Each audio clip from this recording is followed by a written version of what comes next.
it all. Dan Boyce, 244 Irwin. Regarding the redevelopment, it blows my mind. I've gone to planning board meetings, I've seen the plan, I've come here and I've seen the plan. It's a big picture, and I look at it, and I guess now I know what it was like taking acid back in the 70s. It's a picture is what it is. It's fake. It's Jetson walkways up in the air, you know. Unless we're getting spacely sprockets to come into town, I don't know why we're dealing with something in the future here. We're like decades behind the Flintstones. I said that before. You can do so much in this town.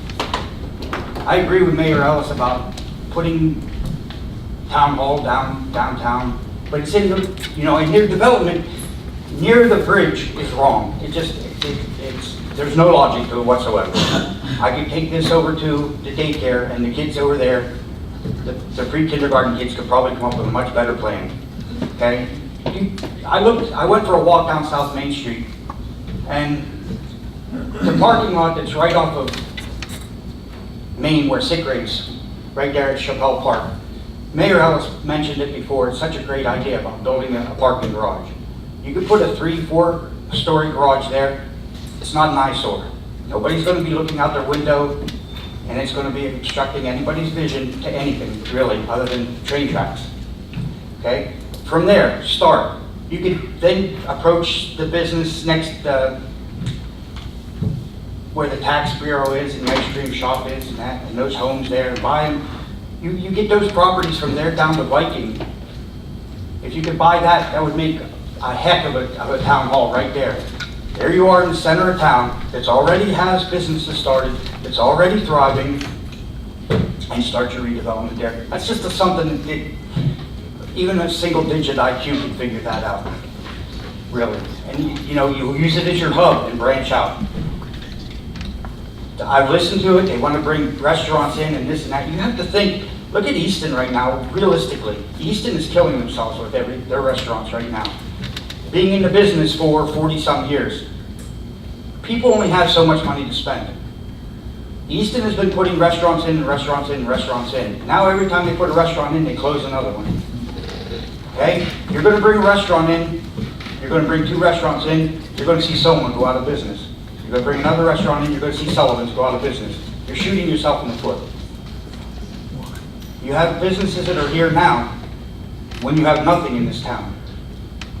You want to keep those businesses. Building up, you look at the town, go downtown Quakertown. Downtown Quakertown has a main street. Go into Nazareth, they have a main street. Hellertown, they have a main street. None of the buildings were tore down and built up with space-age walkways and everything else. They just redid it. It all. You ever been to Cooperstown? You have? You know what I'm talking about then, right? What looks like, what, 1930s, 1940s? I understand they've got the Baseball Hall of Fame there and that. You know, once upon a time I remember hearing that Phillipsburg was going to have a railroad museum. And the property was taken from it for a development. It never happened. Maybe a good idea would be to take the Agway building and give it to the railroad museum. Let the museum go in there. Bring something for people to come here in town. I'm not saying that the bridge area can't be developed, but you're going to develop it. You know, last year, Kelly Poshidi did, and her group or crew, whatever you want to call it, did such a bang-up job with Pork Roll Festival. It really was good for the town. But the sad thing was, people parked up at Joe's. They parked at that parking lot up at Sickgrave Street, whatever it is, or Market Street, and then they walk past all these buildings that are empty. You almost, I mean, that was kind of really a slap in her face. She went out of her way to do such a good job. I'm not saying just her, but anybody, and then you bring them past empty things. Same thing, I mean, this is, how do you even follow that? You bring people in for Polar Express and they want to walk past dirty buildings, or maybe before the redevelopment plan goes into effect, maybe the town needs to look at a homeless shelter. It's a common sense thing. Maybe it's time to start using common sense. Mr. Amy mentioned about tax money being lost. Yes, that's true, but you know, you can spend all the money you want to redevelop everything until you straighten up the problems in this town. We stop the games, stop the childishness.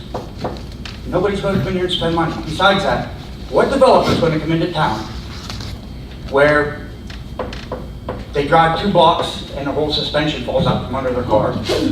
It smells like they're parking beside 22 outhouses and they can't get a clean glass of water. Your time's up.